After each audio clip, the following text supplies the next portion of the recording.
November 24th, 1971. A man jumps from a Boeing 727 with $200,000 strapped to his chest. He vanishes into a storm. No body found. No money recovered. No clues. 54 years later, the FBI still has no idea who he was. This is the only unsolved hijacking in U.S. history. The FBI hunted him for 45 years, then gave up, but I think I know what really happened. In this 3-part series, we're investigating every suspect, every clue, every theory. Because someone out there knows the truth. Hit subscribe. You won't want to miss this. Thanksgiving Eve, 1971. Portland to Seattle. Flight 305. A man in a business suit buys a ticket with cash. Name Dan Cooper.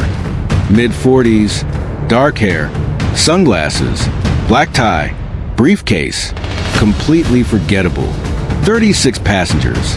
Half-empty flight. Cooper takes seat 18C. Orders bourbon. Lights a cigarette. Calm. Then he hands a note to flight attendant Florence Schaffner. Miss, I have a bomb in my briefcase. I will use it if necessary. Sit next to me. You are being hijacked. She sits. He opens the briefcase. 8 red cylinders. Wires. Battery. It looks real. His demands. $200,000 in cash. 4 parachutes. Fuel truck in Seattle. Release all passengers. The crew radio Seattle.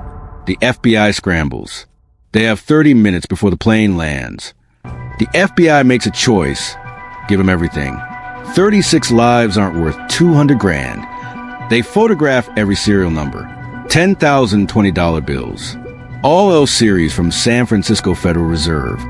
4 parachutes from a local skydiving school. But here's the genius move. Cooper demanded 4 parachutes, not 1. Why? Because if the FBI thought he might force passengers to jump with him, they couldn't sabotage the chutes. They have to give him working parachutes. This told the FBI something critical. Cooper wasn't some amateur. He'd thought this through. Flight 305 lands in Seattle at 5:39 p.m. Cooper's instructions: bring the money and chutes to the plane. Release the passengers. Refuel, then take off again. All 36 passengers are released. Most have no idea they were just hijacked. Cooper examines the money, doesn't count it, checks the parachutes, selects 2. One of the parachutes he chose was sewn shut, a training dummy chute, not meant for jumping. 7:46 p.m. The plane takes off heading for Reno with just a crew and Cooper on board. Cooper gives specific flight instructions. 10,000 feet altitude, flaps at 15 degrees, gear down, minimum airspeed. Captain Scott realizes immediately Cooper's going to jump. Cooper orders everyone into the cockpit, locks the door, says if anyone comes out, he'll detonate the bomb. The crew seals themselves in the cockpit. Behind them, pitch black cabin, a man with a bomb, $200,000 and a parachute. For 30 minutes, silence. Then at 8:13 p.m., a warning light. The aft stairs have been activated. The stairs deploy mid-flight. The plane's nose pitches up from the sudden drag. Captain Scott compensates. And then nothing, no sound, no change, just the stairs, open to the night. Outside, freezing rain, 200-mile-per-hour winds, 7 degrees below zero, total darkness. Below, 18 square miles of dense wilderness, the Lewis River area, no roads, no lights, nothing. Somewhere over that forest, Dan Cooper stepped into the void. 10:46 p.m. The plane lands in Reno. The crew cautiously opens the cockpit door. Cooper's gone. Money's gone. Parachute's gone. Only evidence: his clip-on tie clip, and 8 cigarette butts. The FBI launches the biggest manhunt in history. Code name Norjack. 300 people search 18 square miles. They find nothing. No parachute. No body. No money. No evidence anyone was ever there. Forensics analyze the tie. They find something interesting. Particles of pure titanium and rare metal alloys. Cooper worked in aerospace, or chemicals. This narrows the suspect pool. Months pass, then years. No leads, no sightings, no one spending the marked bills. The trail goes completely cold. Until 9 years later. February 1980. 8-year-old Brian Ingram is digging on a beach along the Columbia River. His shovel hit something. 3 bundles of rotting $20 bills, still wrapped in rubber bands. 290 bills. $5,800. Serial numbers match. It's Cooper's money. But here's the problem. This beach is 20 miles from where Cooper jumped. How did the money get here? The bills were degraded strangely. They'd been buried soon after the hijacking, not years later. But why? And where's the other $194,000? Theory 1. Cooper landed near the river, buried the money, died from injuries. Theory 2. Cooper died on impact. Body and money washed downstream. They separated. Theory 3. Cooper survived, buried this money, never needed to retrieve it. None of these theories explain everything. The money created more questions than answers. The FBI keeps investigating.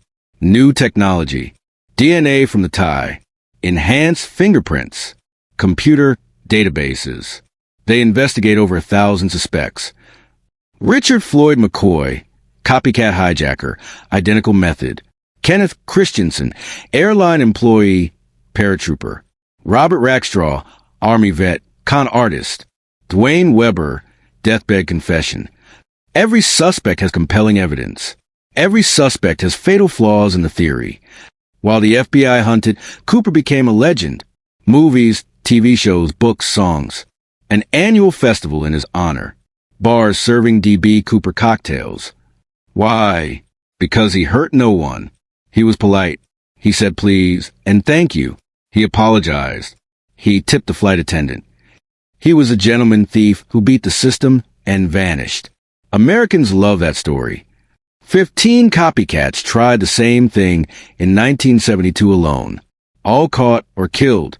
The FAA installed the Cooper vane on every 727, a device preventing the aft stairs from opening in flight.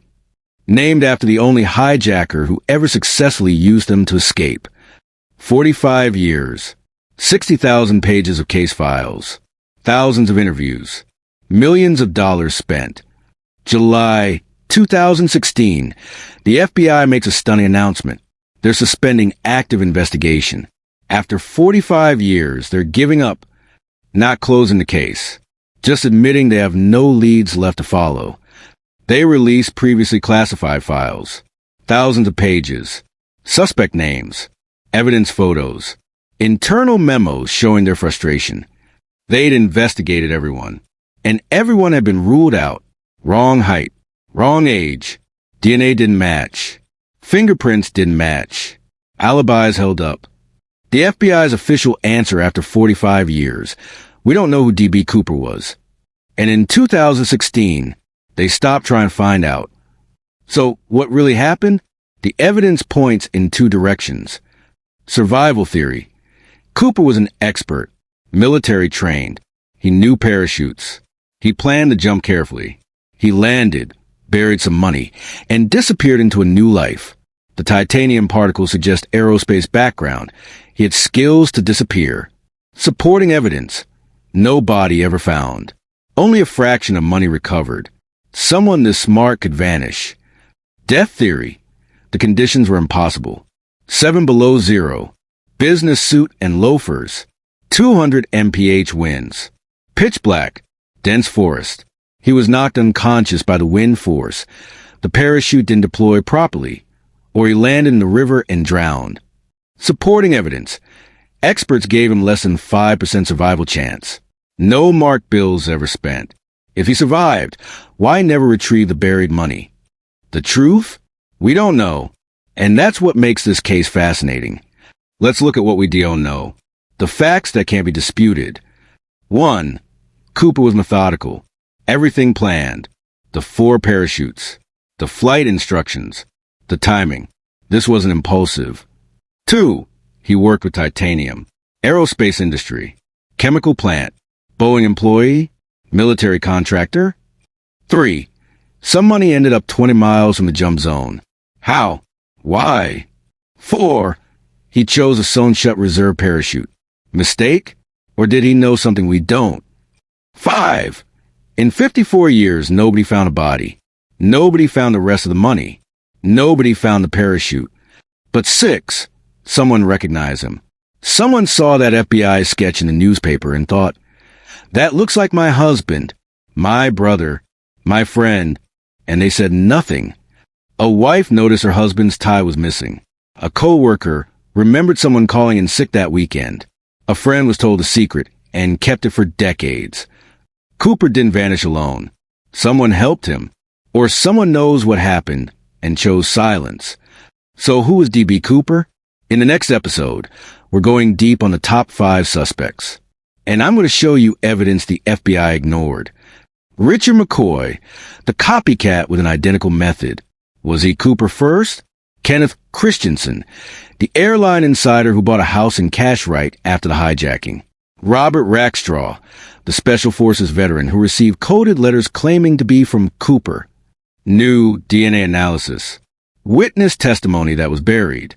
Connections the FBI missed. And a theory that makes more sense than anything you've heard. Did Cooper survive?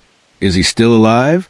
Or did he die in that forest, taking his identity to the grave? Drop your theory in the comments. Do you think he's alive? Dead? And who do you think he was? Subscribe and hit the bell. Episode 2 drops in 3 days. We're solving this. D.B. Cooper, the man who disappeared into thin air. Until next time, the mystery continues.